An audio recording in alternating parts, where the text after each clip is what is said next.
BN সাহেব আপনি বড় চালাক চতুর নারী, এত কাছে আসি তবু ধরিতে না পারি।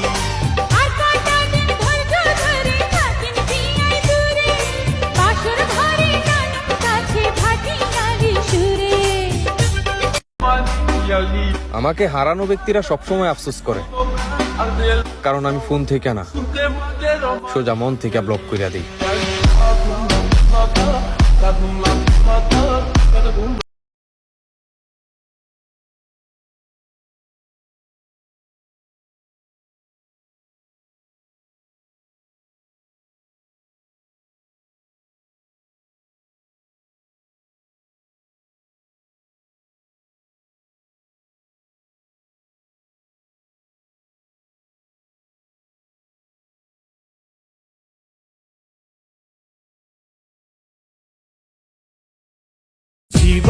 এতদিন বুঝতে পারো নাই কতটা ভালোবাসি তোমাকে। সুখ বেচা দুঃখ কিনছি, এখন থাকি প্রবাসী।